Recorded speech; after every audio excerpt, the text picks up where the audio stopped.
नमस्कार प्यारे साथियों, मैं अजीत स्वागत करता हूं आपके अपने प्यारे परिवार रोजगार विद अंकित पर। कैसे हैं आप सब लोग? आशा करता हूं बहुत अच्छे होंगे, स्वस्थ होंगे, लाजवाब होंगे। तो जल्दी से आप लोग लाइव आ जाइए, जुड़ जाइए मेरे साथ। हम लोग बात कर रहे हैं इतिहास के, और इतिहास में हम पढ़ रहे हैं मौर्य साम्राज्य। मौर्य साम्राज्य में हम लोगों ने चंद्रगुप्त मौर्य पढ़ लिया है, बिंदुसार पढ़ लिया है। आज हम पढ़ेंगे अशोक के बारे में। अशोक के बारे में हम बहुत सारी चीज़ें डिटेल में पढ़ते हुए चलेंगे।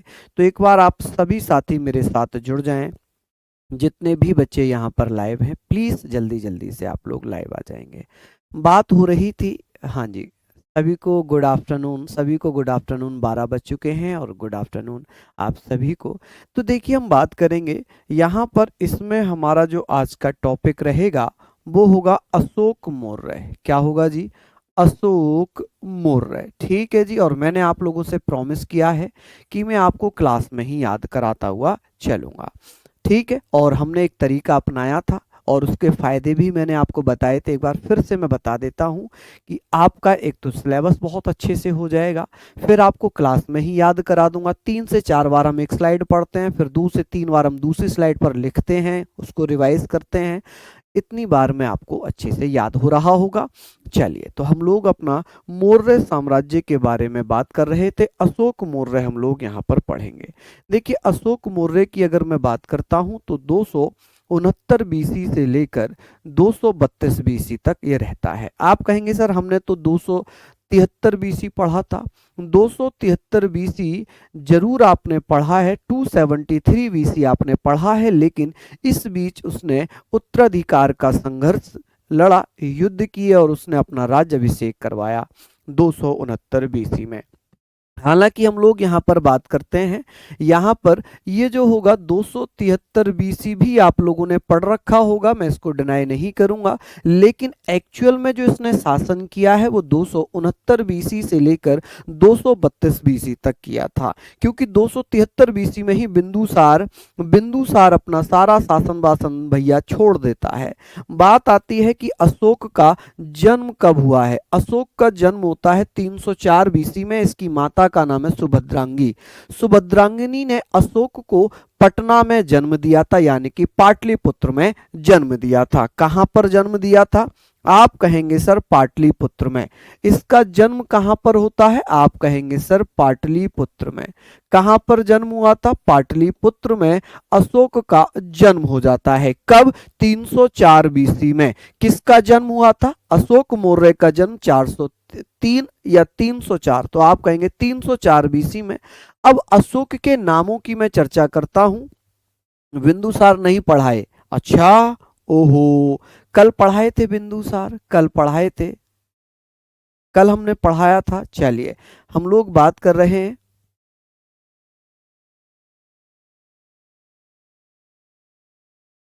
चलिए बहुत शानदार। तो हम लोग बात कर लेते हैं अशोक के नाम के बारे में। हम बात करेंगे अशोक का नाम, जिसे देव नाम प्रियदर्शी भी कहा जाता है। अशोक के बहुत सारे नाम हैं, अशोक के बहुत सारे नाम हैं। जैसे कि बहुत सारे नाम हो जाएंगे कि भैया अशोक को देवानाम प्रिय कहा गया है, प्रियदर्शी कहा गया है। ठीक है, ये सारी चीजों को हम लोग बात करने वाले हैं। बात होती है कि सर अशोक के जो अभिलेख हैं, अशोक के अभिलेख, जैसे अशोक नाम का जो वर्णन है वो कौन कौन से अभिलेख में किया गया है। अशोक का नाम किस किस अभिलेख में अशोक बताया गया है, पुराणों में क्या बताया गया है? तो पुराणों में अशोक वर्धन लिखा मिला है, जबकि मास्की अभिलेख जो कि कर्नाटक से प्राप्त हुआ था उसमें अशोक को अशोक ही लिखा हुआ है। गुर्जरा अभिलेख जो मध्य प्रदेश से प्राप्त हुआ उसमें भी अशोक नाम का उल्लेख है। निठूर अभिलेख है जो कर्नाटक से प्राप्त हुआ, उसमें भी अशोक लिखा हुआ है। बात है भैया उदय गोलम की, ये भी कर्नाटक से मिला और इसमें भी अशोक नाम वर्णित है। अशोक नाम, अशोक के नाम जिसमें अशोक नाम का वर्णन है, जिसमें अशोक मेंशन किया गया है, अशोक मेंशन किया गया है। तो आप कहेंगे अशोक के नाम जिसमें अशोक लिखा हुआ है वो कौन कौन से इंस्क्रिप्शन होंगे, कौन कौन से अभिलेख होंगे। एक तो मास्की अभिलेख है जो कि कर्नाटक से मिला, मास्की अभिलेख में अशोक का अशोक नाम ही बताया गया है। गुर्जर अभिलेख जो मध्य प्रदेश से प्राप्त हुआ है इसमें भी अशोक को अशोक नाम से बताया गया है। निट्टूर या निट्टूर बोलते हैं इसको, निट्टूर बोला जाता है, निट्टूर आप कर लेना, कर्नाटक से प्राप्त हुआ। निट्टूर या निट्टूर कहां से मिला है, कर्नाटक से। इस अभिलेख में भी अशोक नाम का उल्लेख किया गया है। उदयगोलम ये भी कर्नाटक से मिला है जिसमें जिसमें भैया अशोक नाम का वर्णन है, जिसमें अशोक नाम का वर्णन है। ठीक है जी, यहां पर आप लोग लिखेंगे। चलिए मैं बात कर लेता हूं कि अशोक के पिता का नाम क्या है। इनके पिता का नाम क्या है, आप कहेंगे पिता थे बिंदुसार। कौन थे भैया पिता, बिंदुसार थे। कल मैंने इस पे चर्चा की थी कि भैया अशोक का जन्म कब हुआ था, 304 बीसी में। कब हुआ था, 304 बीसी में अशोक का जन्म हुआ था। अशोक का जन्म हुआ था, इसकी माता का नाम है सुभद्रांगी। सुभद्रांगनी ने अशोक को कहां पर जन्म दिया था, पाटलिपुत्र में। कहां पर, पाटलिपुत्र में। अब बात आती है सर अशोक नाम का, अशोक के नाम क्या क्या है, जैसे देव नाम है, प्रियदर्शी है या पियदर्शी है। आप कहेंगे अशोक के नाम कहां कहां पर अशोक लिखा हुआ है, अशोक नाम का उल्लेख कौन कौन से अभिलेख में किया गया है। तो मास्की अभिलेख में किया गया जो कर्नाटक से प्राप्त हुआ। कहां से, कर्नाटक से।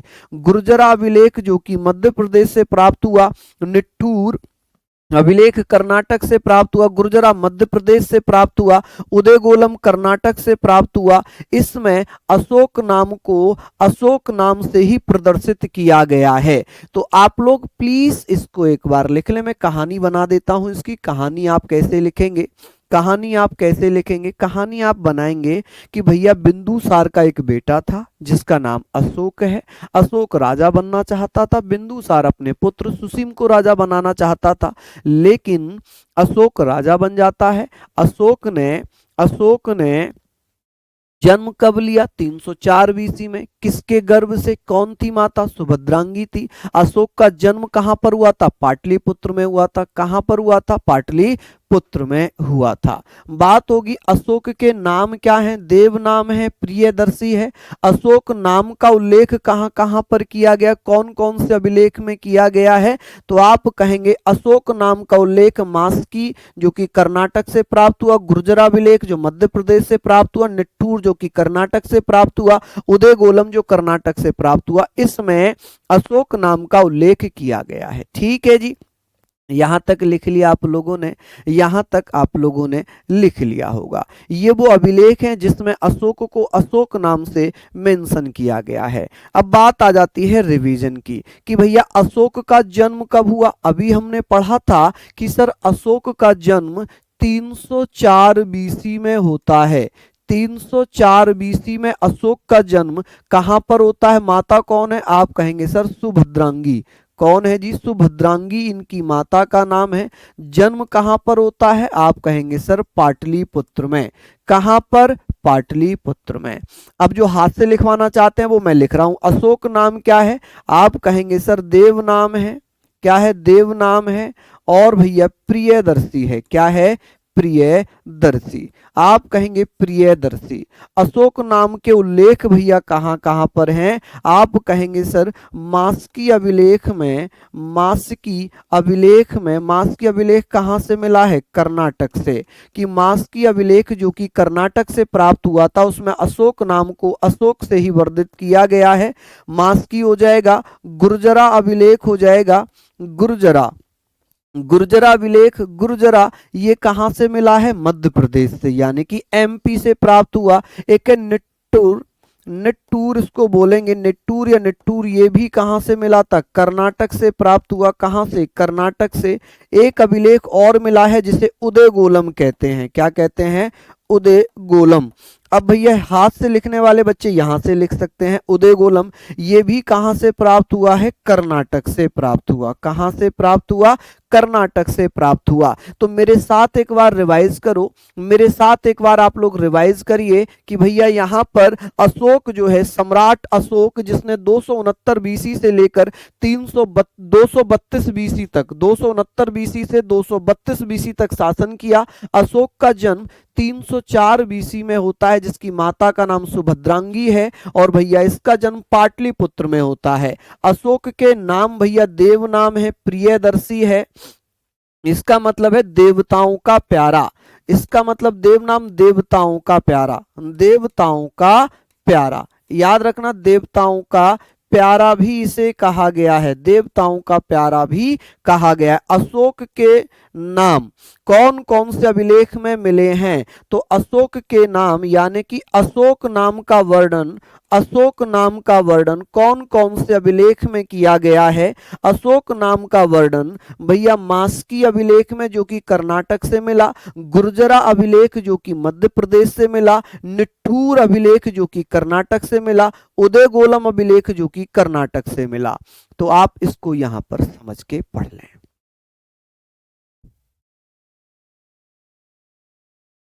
बताइए।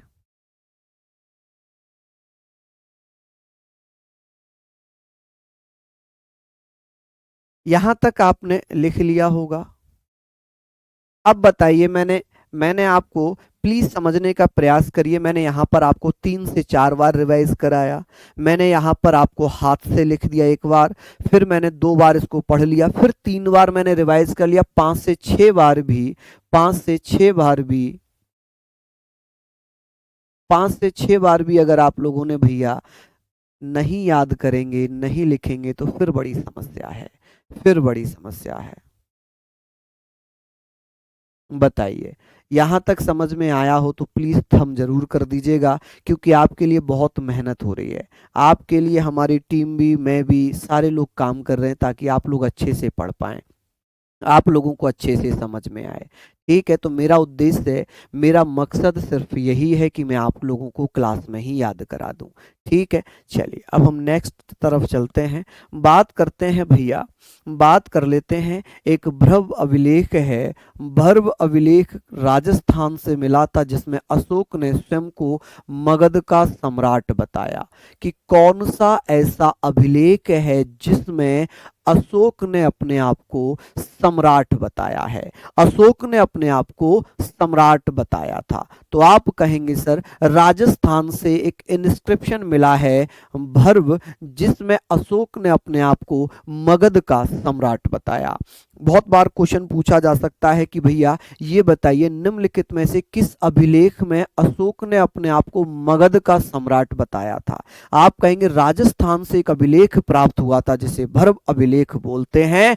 तो in the Bhabru inscription, Rajasthan से प्राप्त हुआ है ये। Ashoka has described himself as the emperor of Magadha. Ashoka के अभिलेखों की खोज, अशोक के अभिलेखों को किसने खोजा था? टिफे थेलर ने। किसने? टिफे थेलर ने 1750 में। अशोक के अभिलेखों की खोज पहली बार किसने की थी? टिफे थेलर ने। कब? 1750 में। कब? 1750 में टिफे थेलर के द्वारा अशोक के अभिलेखों की खोज की गई, जिसको जेम्स प्रिंसेप ने 1837 में पढ़ लिया। कि अशोक के अभिलेखों को पढ़ने वाला पहला व्यक्ति कौन था? आप कहेंगे अशोक के अभिलेखों को पढ़ने वाला पहला अभिलेख कौन कौन है जो पढ़ता है? तो आप कहेंगे अशोक के अभिलेखों को पढ़ने वाला पहला व्यक्ति है जेम्स प्रिंसेप। जेम्स प्रिंसेप ने 1837 में अभिलेखों को पढ़ा, लेकिन इनकी खोज किसने की थी? 1750 में टिफे थेलर ने की थी। किसने की थी? टिफे थेलर ने की थी। अब बात आ जाती है अशोक के अभिलेखों की भाषा। अशोक के जो अभिलेख थे, अशोक को अभिलेखों का फादर भी कहा जाता है, अशोक को अभिलेखों का जनक भी कहा जाता है, अभिलेखों का जनक भी कहा जाता है, अभिलेखों का जनक भी कहा जाता है, जनक भी कहते हैं। क्या कहते हैं जी? जनक भी कहते हैं। चलिए, हम लोग बात कर रहे हैं, एसी बंद करना, हम बात कर रहे हैं कि भैया फादर ऑफ इंस्क्रिप्शन, आप कहेंगे सर कॉल्ड आप कहेंगे सर कॉल्ड फादर ऑफ इनस्क्रिप्शन। ऐसे करके आप लोग लिख सकते हैं कि भैया किसको कहा जाता है अभिलेखों का जनक। तो अभिलेखों का जनक भैया अशोक को कहा जाता है। अशोक के अभिलेखों की जो भाषा थी, जैसे भारत में कौन सी भाषा में अशोक के अभिलेख पाए गए, तो ब्राह्मी लिपि में, ब्राह्मी स्क्रिप्ट में अशोक के जो अभिलेख पाए गए थे वो भारत में पाए गए। पाकिस्तान में कौन सी, तो खरोष्टी लिपि। जैसे कि पाकिस्तान से जो अभिलेख प्राप्त हुए थे वो कौन सी भाषा में थे। अभिलेख का मतलब होता है, अभिलेख का मतलब होता है पत्थरों पर लिखा हुआ इतिहास, पत्थरों पर लिखा इतिहास, लिखा इतिहास। उन्होंने अपने शासनकाल की चीजें पत्थरों पर लिखवा दी थी।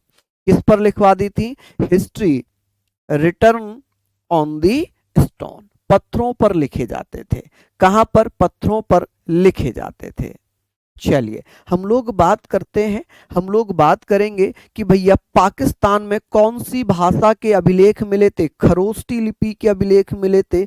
अफगानिस्तान में कौन सी, अरमाइक लिपि के अभिलेख प्राप्त हुए थे। किसके, अरमाइक लिपि के अभिलेख प्राप्त हुए थे।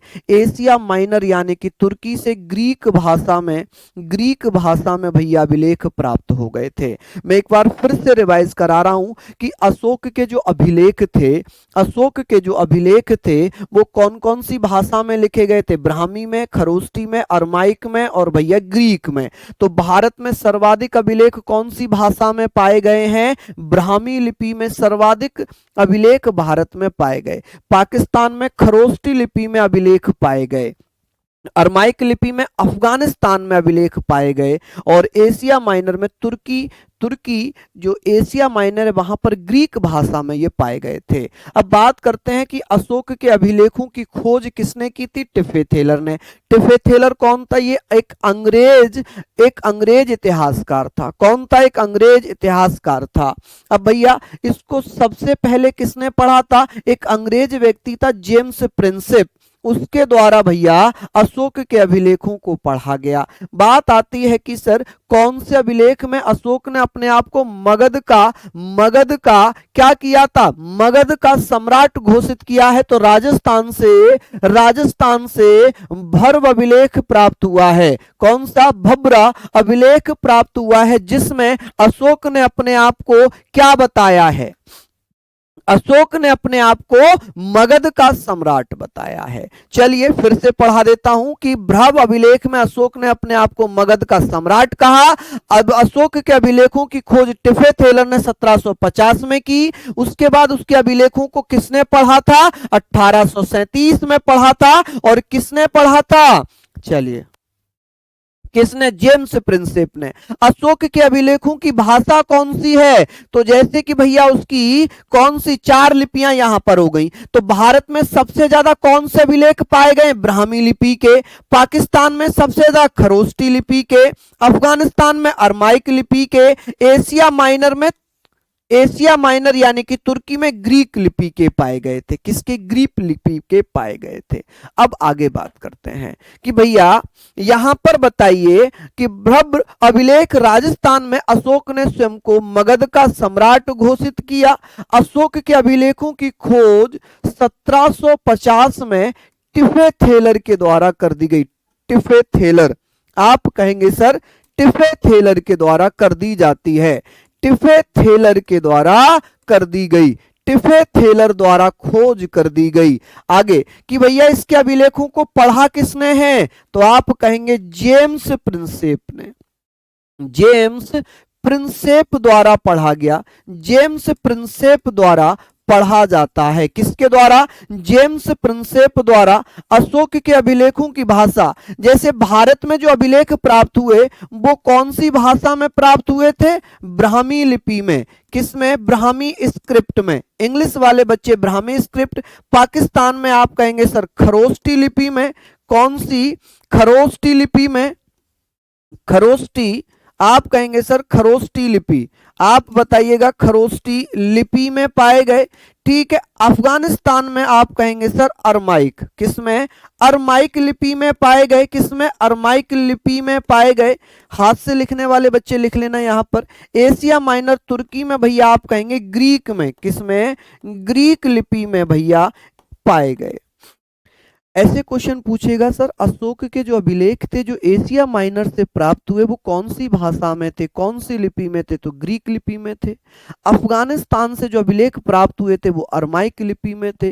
पाकिस्तान से जो प्राप्त हुए थे वो खरोष्टी लिपि में थे। भारत से जो प्राप्त हुए ब्राह्मी लिपि में थे। यानी कि भारत में सर्वाधिक अभिलेख कौन से पाए गए थे? तो आप कहेंगे कि भैया वो कौन से पाए गए थे? वो ब्राह्मी लिपि के। जैसे कि पाकिस्तान से मैं एग्जाम्पल दे दूं, खरोष्टी लिपि के एग्जाम्पल हैं जैसे शाहबाजगढ़ी। शाहबाजगढ़ी आप कहेंगे शाहबाजगढ़ी। शाहबाजगढ़ी अभिलेख खरोष्टी लिपि में है।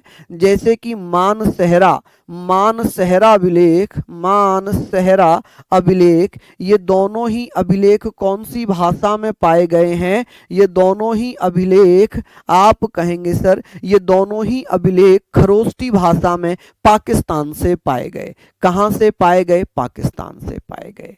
ठीक है जी, सारी चीजों को आप लोग यहां पर लिख लीजिएगा। आई होप आपने पढ़ लिया होगा। एक बार मेरे साथ रिवाइज करो कि राजस्थान से कौन सा अभिलेख प्राप्त हुआ था जिसमें अशोक ने अपने आप को क्या कहा था? आप कहेंगे भैया भ्रव अभिलेख कहा था। ठीक है संदीप मेरे भाई, प्लीज थोड़ी सी मेहनत कर लो, यकीनन आप मेहनत में सफल होंगे, ये मेरा विश्वास है और मुझे आप पर भरोसा है। आप कर जाओगे, आप पढ़ जाओगे। ठीक है जी, चलिए नेक्स्ट हम बात करेंगे अभिलेखों की खोज कब हो गई? 1750 में। किसने कर दी? टिफे थेलर ने। 1837 में किसने पढ़ा था? जेम्स प्रिंसेप ने। अशोक के अभिलेखों की भाषा कौन सी है? Brahmi, Kharoshthi, Aramaic, Greek. भारत में कौन से अभिलेख प्राप्त हुए? ब्राह्मी। पाकिस्तान से खरोष्टी, एग्जाम्पल शाहबाजगढ़ी, मानसहरा। अफगानिस्तान से अरमाइक और भैया एशिया माइनर से ग्रीक अभिलेख प्राप्त हो गए। चलिए आगे बात करते हैं।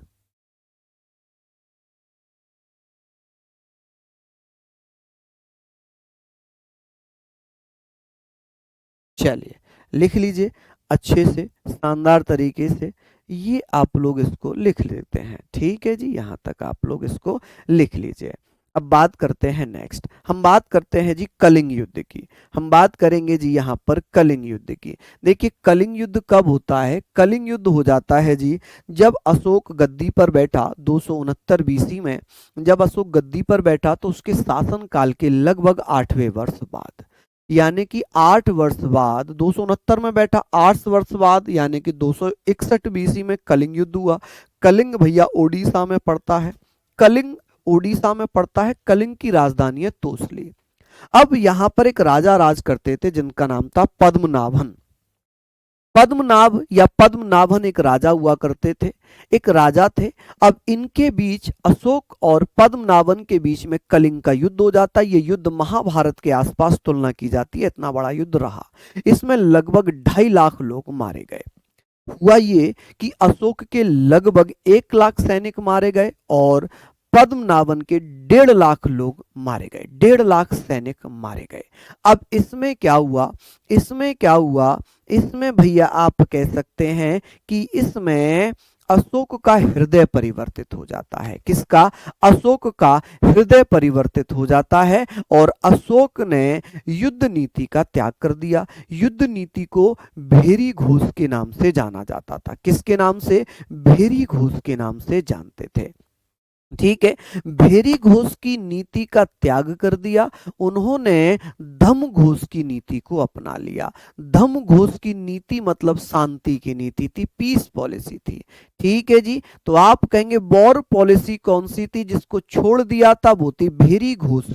भेरी घोष की नीति, भेरी घोष पॉलिसी को छोड़कर धम्म घोष की नीति किस युद्ध के बाद अशोक ने अपनाई थी? आप कहेंगे कलिंग युद्ध के बाद। किसके बाद? कलिंग युद्ध के बाद। तो यहां पर कलिंग युद्ध शासन के 8वें वर्ष बाद, कलिंग ओडिशा में पड़ता है और कलिंग की राजधानी है तोसली। कौन सी? तोसली। ठीक है, कलिंग के राजा कौन थे? कलिंग के राजा थे पद्मनाभ। पद्मनाभन भी कह सकते हैं, पद्मनाभ भी कह सकते हैं। यह युद्ध दया नदी के किनारे पर लड़ा गया। किस पर? दया नदी के किनारे पर लड़ा जाता है। अशोक की नीति थी भैरी घोष की नीति, जिसे युद्ध नीति कहते हैं। क्या कहते हैं? युद्ध नीति कहते हैं। का त्याग कर दिया, का त्याग कर दिया। ठीक है, त्याग किया। क्या किया भैया? त्याग कर दिया। यानी कि अशोक ने भैरी घोष नीति को छोड़कर उन्होंने कलिंग युद्ध के बाद धम्म घोष की नीति, जिसे शांति की नीति कहते हैं, पीस पॉलिसी कहते हैं, धम्म घोष की नीति को अपना लिया, नीति अपना ली। और इस युद्ध के बाद अशोक ने बौद्ध धर्म अपना लिया। बौद्ध धर्म किससे प्रेरित होकर अपनाया था? तो बौद्ध धर्म सुसीम का एक बेटा था उपगुप्त या निर्ग्रोथ। तो निर्ग्रोथ सुसीम का बेटा था, इसका भतीजा था। उससे प्रेरित होकर, उससे प्रेरित होकर चलिए हम लोग बात करेंगे। चलिए, उससे प्रेरित होकर क्या किया गया है? इस युद्ध के बाद अशोक ने बौद्ध धर्म को अपना लिया। क्या कर लिया जी? बौद्ध धर्म को अपना लिया। किससे प्रेरित होकर? अपने भतीजे निर्ग्रोथ से प्रेरित होकर। लेकिन क्वेश्चन आता है कि अशोक ने बौद्ध धर्म की शिक्षा किससे ली? किसको गुरु बनाया? उपगुप्त को। बौद्ध भिक्षु उपगुप्त को अपना गुरु बना लिया। किसको अपना गुरु बना लिया? बौद्ध गुप्त को। अभिषेक माय डियर, प्लीज आप समझने का प्रयास करें।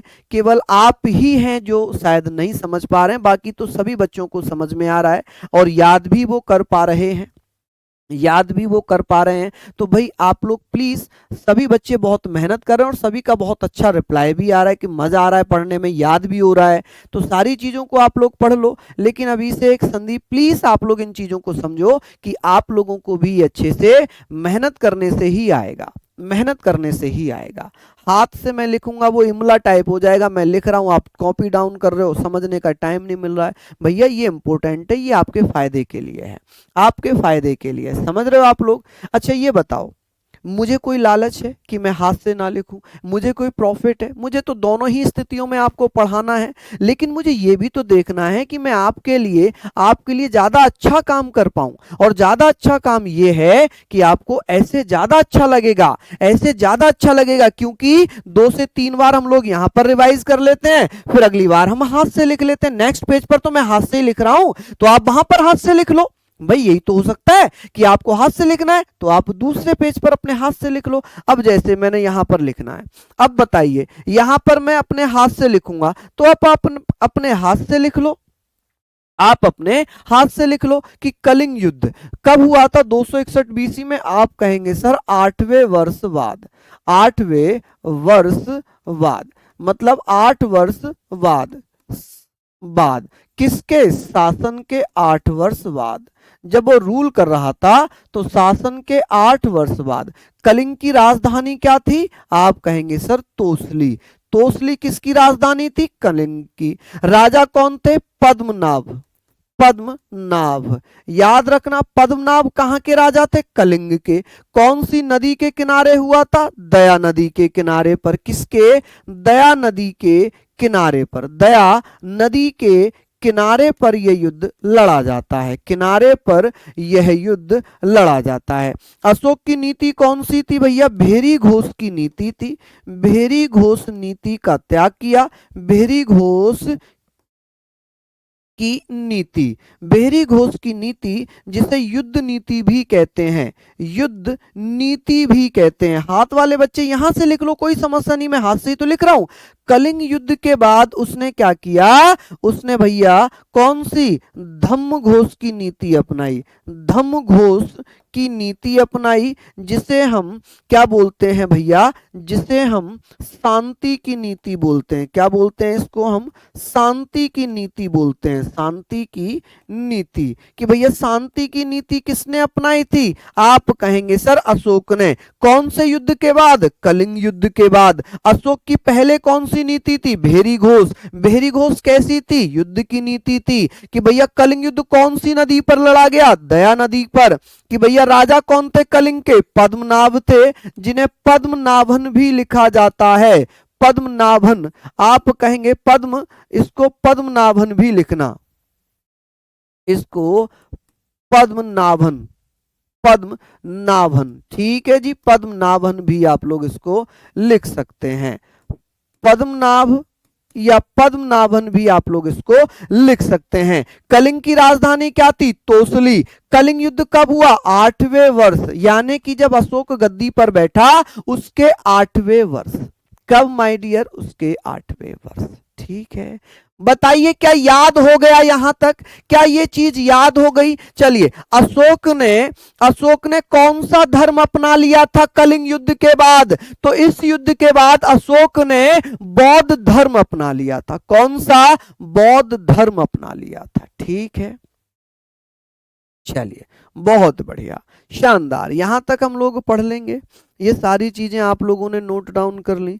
आगे चलते हैं। इस युद्ध के बाद अशोक ने क्या किया था? बौद्ध धर्म अपना लिया। क्या कर लिया जी? बौद्ध धर्म अपना लिया था। बौद्ध धर्म की प्रेरणा उसने अपने भतीजे निर्ग्रोध से ली थी और भैया शिक्षा उपगुप्त से ली थी। मैंने अभी थोड़ी देर पहले इस पे चर्चा की थी कि कलिंग युद्ध के बाद अशोक ने बौद्ध धर्म अपना लिया था। बौद्ध धर्म उस किससे प्रेरित होकर, किससे इंस्पायर होकर? तो अशोक का एक भतीजा था निर्ग्रोथ से प्रेरित होकर बौद्ध धर्म अपनाया और बौद्ध धर्म की शिक्षा उपगुप्त से ली थी। उपगुप्त कौन थे? उपगुप्त बौद्ध धर्म के एक बौद्ध भिक्षु थे जिनसे बौद्ध धर्म की शिक्षा ले ली।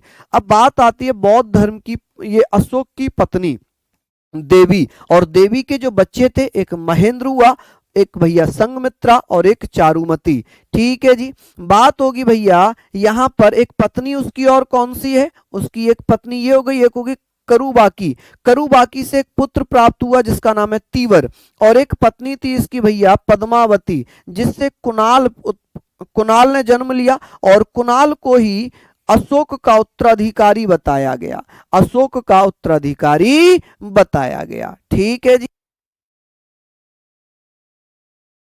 बहुत बढ़िया, यहां तक हम लोग जानते हैं कि सर इस युद्ध के बाद, किस युद्ध के बाद? कलिंग युद्ध के बाद अशोक ने कौन सा धर्म अपनाया था? बौद्ध धर्म अपना लिया था। कौन सा? बौद्ध धर्म। पहले किस धर्म को मानता था? जैन धर्म को, क्योंकि भैया जैन धर्म को मानता था। तो यहां पर आप लोग बात कर लेंगे। चलिए, बहुत बढ़िया, यहां पर हम लोग सारी चीजों पर चर्चा करेंगे कि बौद्ध धर्म की प्रेरणा took inspiration of Buddhism from his nephew Nigrodha and took education from Upagupta. किससे ली थी? उपगुप्त से ली थी।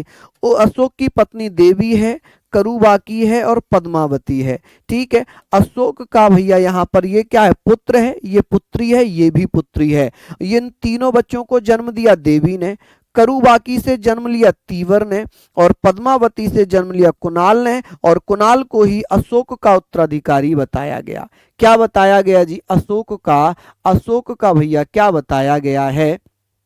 चलिए, बहुत बढ़िया, शानदार, बहुत शानदार। आगे हम लोग बात कर लेते हैं, यहां पर हम बात करेंगे। चलिए, बहुत बढ़िया, शानदार, हाँ जी। चलिए, लिख लिया आप लोगों ने यहां तक कि भैया ये बताइए कि अशोक ने शिक्षा ले ली भैया भतीजे निर्ग्रोथ से, और अपना गुरु बना लिया उपगुप्त को। पत्नी देवी है, करुबाकी है, पद्मावती है। देवी से 3 बच्चे हुए, महेंद्र, संघमित्रा, चारुमती। कारुबाकी से तीवर पुत्र हुआ, और पद्मावती से कुणाल हुआ, जो कि अशोक का उत्तराधिकारी बताया गया। किसका? अशोक का उत्तराधिकारी बताया गया। नोट डाउन कर लीजिए। अब हम नेक्स्ट पेज पर इसको रिवाइज करेंगे हाथ से लिखकर। नेक्स्ट पेज पर हम हाथ से लिखकर रिवाइज करेंगे, ठीक है जी। चलिए, बहुत बढ़िया, शानदार, लाजवाब, लिख लेंगे यहां तक। लिखिए, मैं आपको पूरा समय दे रहा हूं, पूरा समय दे रहा हूं, और बहुत समय दे रहा हूं। मैं नेक्स्ट पेज पर भी हाथ से लिख रहा हूं, तब भी आपको समय मिल जा रहा है। चलिए, राज वर्मा कह रहे हैं बहुत अच्छा समझ में आ रहा है, पीडीएफ से ही समझ में आ रहा है। राजेंद्र जी कह रहे हैं, अच्छा, दलपत जी कह रहे हैं सर पीडीएफ से ही पढ़ाई है। हाँ जी, बहुत बढ़िया। सर कलिंग युद्ध के बारे में क्यों नहीं बताते हो आप? कलिंग युद्ध के बारे में तो बता दिया मैंने भैया, कलिंग युद्ध के बारे में तो बता दिया मैंने। और कैसे बताऊं भाई, कैसे बताऊं माय डियर। चलिए, अब बात आती है सर कलिंग युद्ध का जो वर्णन है, इसका जो वर्णन है वो कहाँ पर किया गया है। हालांकि मैंने इसके आगे लिए हैं कौन कौन से, तो आप कहेंगे सर 13वां जो 14वां स्तंभ लेख है कौन सा है, आप कहेंगे सर शिलालेख। कौन सा शिलालेख है, आप कहेंगे 13वें शिलालेख में वर्णन है। 13वें शिलालेख में वर्णन है। कौन से शिलालेख में, 13वें शिलालेख में वर्णन है। कौन से शिलालेख में वर्णन है, 13वें शिलालेख में इसका वर्णन है। मैंने हालांकि वो लिए हैं आगे। चलिए, अब बात ये हो गई सारी चीजों की हम लोगों ने पढ़ ली, हमने पढ़ ली। अब हम यहाँ पर रिवाइज करेंगे कि भैया इस युद्ध के बाद यानी कि कलिंग युद्ध के बाद अशोक ने कौन सा धर्म अपना लिया था। तो अशोक ने भैया कौन सा धर्म अपनाया था, आप कहेंगे सर बौद्ध धर्म अपना लिया था। कौन सा धर्म अपनाया था, बौद्ध धर्म अपना लिया था। ऐसे आप लोग पढ़ लेना कि भैया अशोक ने कलिंग युद्ध के बाद कौन सा धर्म अपनाया था, बौद्ध धर्म अपनाया था। किससे प्रेरित होकर, निर्ग्रोथ से। आप कहेंगे सर निर्ग्रोथ से प्रेरित होकर। शिक्षा किससे ली थी, उपगुप्त से ली थी। किससे ली थी, उपगुप्त से शिक्षा ली थी।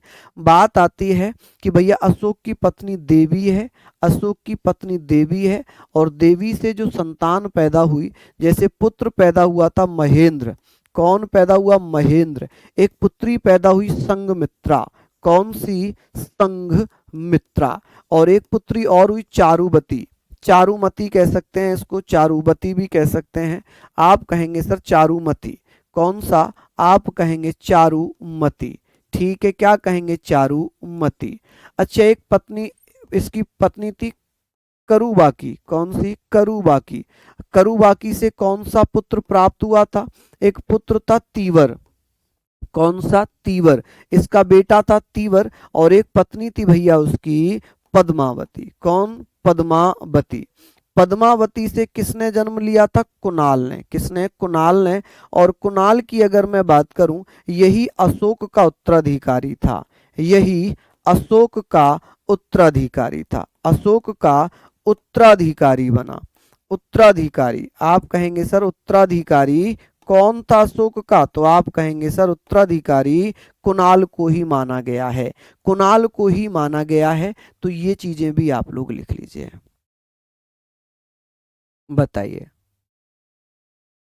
कलिंग युद्ध से पहले ये जैन धर्म को मानता था। किसको, जैन धर्म को मानता था। ठीक है, चलिए, बहुत बढ़िया। हाँ, बिहार पुलिस भी आप इससे कर सकते हो, कर सकते हो। पायल कुमारी, धन्यवाद। चलिए, ये सारी चीजें लिख लीजिए। बताइए, जल्दी जल्दी से लिख लीजिए कि भैया अशोक जो है कलिंग युद्ध के बाद जैन धर्म का त्याग करता है, बौद्ध धर्म को अपनाता है। अशोक ने किससे प्रेरणा ली थी, अपने भतीजे निर्ग्रोथ से। अशोक ने अपना गुरु किसे बनाया था, आप कहेंगे सर उपगुप्त को बनाया था। अब बात आती है अशोक की पत्नी देवी। अशोक की पत्नी देवी है, करुबाकी है और पद्मावती है। जो ब्रैकेट में है ये संतान है। अशोक का बेटा था महेंद्र, संघमित्रा, चारुमती। ये तीनों ही बच्चे देवी ने जन्म दिया। करुबाकी ने तीवर को जन्म दिया, पद्मावती ने कुणाल को जन्म दिया, और कुणाल अशोक का उत्तराधिकारी था। कुणाल अशोक का उत्तराधिकारी था। ठीक है जी, चलिए आगे बात करते हैं। आगे यहां से थोड़ा सा हम चल लेते हैं। आगे बात आती है कि भैया अशोक ने बौद्ध धर्म प्रचार के लिए किस किस को कहां कहां भेजा था।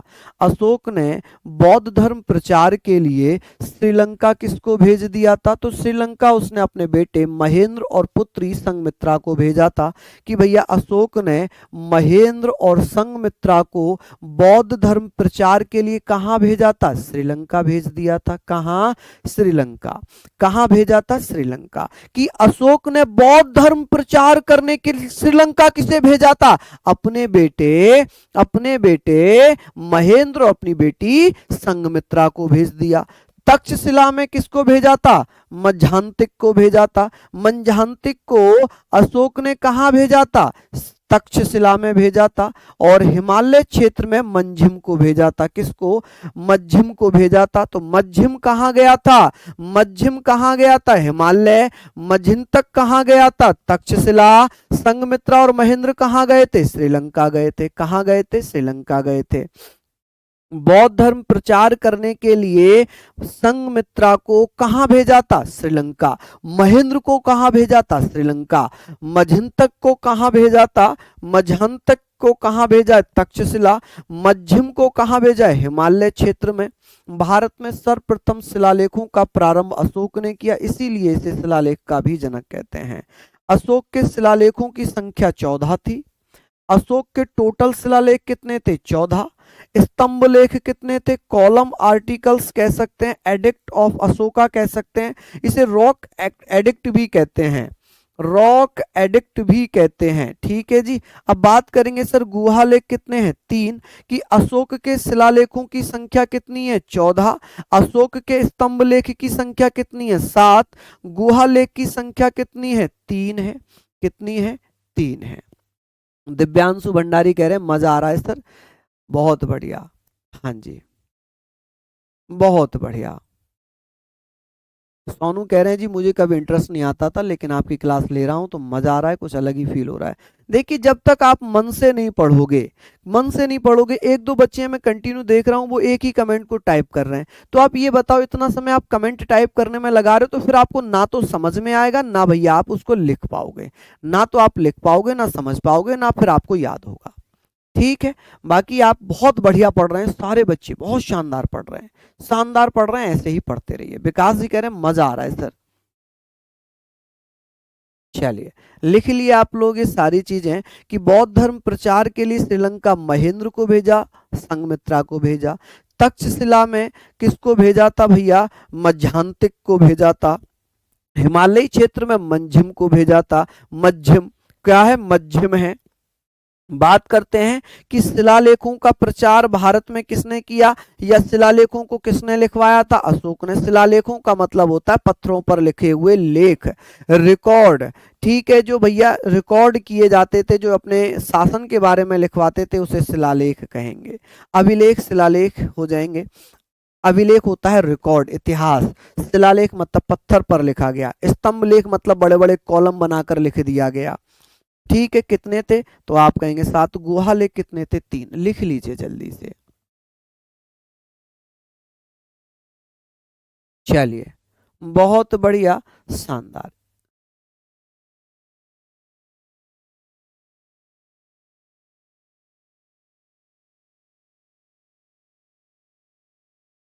चलिए बहुत बढ़िया जी, शानदार। लिख लिया आप लोगों ने यहां तक? यहां तक आपने लिख लिया? चलिए अब हम लोग लिख लिए, मैं थोड़ा टाइम दे दिया करूंगा ताकि आप लोग लिख लिया करें, हालांकि बहुत समय मिल जाता, आगे भी समझ में मिल जाता है। आगे भी हम लोग लिख लेते हैं कि बौद्ध धर्म प्रचार के लिए अशोक ने श्रीलंका किसको भेजा था? तो आप कहेंगे सर बौद्ध धर्म प्रचार के लिए अशोक ने श्रीलंका किसको भेजा था? आप कहेंगे महेंद्र को। किसे भेजा था? आप कहेंगे महेंद्र एवं संघमित्रा को। संघमित्रा और महेंद्र कौन है? अशोक के बच्चे हैं। कि भैया तक्षशिला किसे भेजा था? तो आप कहेंगे मझांतिक को। किसको? मझांतिक को भेजा था। किसको? मझांतिक को भेजा था। और भैया हिमालय क्षेत्र में मंझिम को भेजा था। किसको भेजा था जी?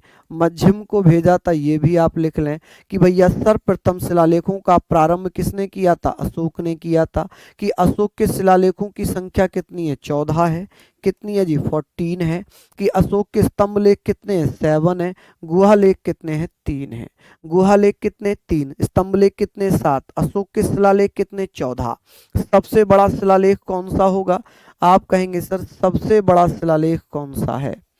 सबसे बड़ा शिलालेख, बड़ा शिलालेख, शिलालेख। यहाँ पर आप लोग बात करेंगे शिलालेख, तो आप लोग ये बता देना सबसे बड़ा शिलालेख कौन सा होगा? तो आप कहेंगे सर 13वां शिलालेख। कौन सा? 13वां शिलालेख। कौन सा शिलालेख सबसे बड़ा होगा? 13वां शिलालेख सबसे बड़ा है। 13वां शिलालेख सबसे बड़ा हो जाएगा। ठीक है जी, आप लोग इसको एक बार फिर से रिवाइज कर लीजिए, सब रिवाइज करिए। बौद्ध धर्म के प्रचार के लिए भैया श्रीलंका किससे भेजा? महेंद्र संघमित्रा को। तक्षशिला किसे भेजा? मध्यांतिक को। हिमालय क्षेत्र में मध्यम को। और भैया भारत में सर्वप्रथम शिलालेखों का प्रारंभ किसने किया? अशोक ने। अशोक के शिलालेखों की संख्या कितनी थी? 14। अशोक के स्तंभ लेख कितने थे? 7। और गुहा लेख कितने थे? 3। कितने थे जी? 3 थे। चलिए, बहुत बढ़िया जी, शानदार। ऐसे ही आप लोग पढ़ते रहो, ऐसे ही आप लोग पढ़ते रहो। ठीक है, नेक्स्ट अब बात आ जाती है अशोक के 14 शिलालेखों के बारे में। अशोक के 14 शिलालेखों में जो इंपॉर्टेंट होंगे उनको मैं आपको पढ़ाने वाला हूं। जैसे कि यहाँ पर है अशोक के 14 शिलालेख। पहला शिलालेख क्या कहता है? प्रथम शिलालेख में क्या लिखा हुआ है? प्रथम शिलालेख में पशु हत्या, पशु बलि की निंदा की गई है। अहिंसा, समस्त प्रजा हमारे पुत्र हैं, ये लिखा हुआ है। बहुत अच्छा क्वेश्चन आएगा कि अशोक ने समस्त प्रजा को अपना पुत्र बताया, ऐसा कौन से शिलालेख में लिखा हुआ है? शिलालेख मतलब पत्थर पर लिखा हुआ इतिहास। शिलालेख, सिल मतलब पत्थर। ठीक है जी। In the first record, in the first record क्या लिखा हुआ है भैया? तो आप कहेंगे भैया उसमें लिखा है, तो आप क्या बताएंगे? Condemnation of animal sacrifice, non violence, all the subjects are our son. यहां पर सब्जेक्ट्स ना लिखकर प्रजा कर दो, इसको क्या कर दो जी? प्रजा कर दो, प्रजा। ठीक है, प्रजा को प्रजा ही लिख लेना। क्या लिख लेना जी? इसको प्रजा ही लिख लेना। क्या लिखना भैया? प्रजा को प्रजा ही लिखना। प्रजा आर अवर सन मतलब मेरी संतान है, मेरी प्रजा मेरी संतान है। अशोक के कौन से अभिलेख में लिखा हुआ है? आप कहेंगे पहले अभिलेख में लिखा है। पहले अभिलेख में पशु हत्या पर भी रोक बताई गई है कि पशु हत्या पर रोक है, कि भैया पशु हत्या पर रोक लगी, कौन से अभिलेख में लिखा हुआ है? तो आप कहेंगे पहले अभिलेख में। दूसरे शिलालेख में क्या लिखा है? पशु चिकित्सा मतलब डॉक्टरों की, एक भैया यहाँ पर पशुओं के भी डॉक्टरों की चर्चा हो गई। दक्षिण राज्यों का उल्लेख है जिसमें चेल है, चोल है, पांड्य है, सतीय पुत्र है। कि भैया दक्षिण राज्यों का उल्लेख अशोक ने अपने कौन से शिलालेख में किया था? आप कहेंगे दूसरे शिलालेख में। कौन से? सेकंड शिलालेख में। तो भैया आप कहेंगे एनिमल मेडिसिन की बात हुई है। मेंशन ऑफ सॉर्थर्न स्टेट की बात हुई है जिसमें चोल है, चेल है, चोल है, पांड्य है और सतपुत्र है। चलिए, तीसरे शिलालेख में क्या लिखा है? कुछ अधिकारियों का जिक्र किया गया है, जैसे रज्जुक है, युक्तक है और प्रदेशक है। ये जो हैं, जो अधिकारी प्रत्येक 5 वर्ष में समस्त संबंधित क्षेत्र में अपना भ्रमण करेंगे, विजिट करेंगे, विजिट इन एवरी 5 ईयर। कि भैया जो अधिकारी होंगे, रज्जुक है, युक्तक है, प्रदेशक है, ये प्रत्येक 5 वर्ष में साम्राज्य में भ्रमण करेंगे। कौन से शिलालेख में अधिकारियों का जिक्र किया गया? कि रज्जुक नामक अधिकारी का उल्लेख कौन से शिलालेख में किया गया? तो तीसरे शिलालेख में किया गया। बात आती है बहरी घोष नीति के स्थान पर धम घोष की नीति अपनाई गई। अशोक ने कौन से अभिलेख में अशोक की बहरी घोष नीति के स्थान पर धम घोष नीति का वर्णन किया? आप कहेंगे चौथा शिलालेख है। चौथा शिलालेख कहता है कि अशोक ने बहरी घोष नीति जो कि युद्ध की नीति थी उसको छोड़ दिया, धम घोष की नीति मतलब शांति की नीति को अपना लिया। पांचवे शिलालेख में धम्म महामात्र की वर्णन है। धम्म महामात्र मतलब जो धर्म का प्रचार वगैरह करते थे, धर्म का प्रचार वगैरह करते थे। किसका? धर्म का प्रचार वगैरह करते थे। ठीक है जी, श्याम कुमार, चेतन, हाँ जी, बहुत बढ़िया अरशद।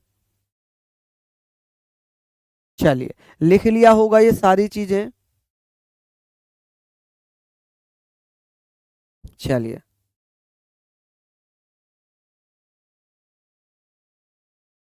बहुत बढ़िया।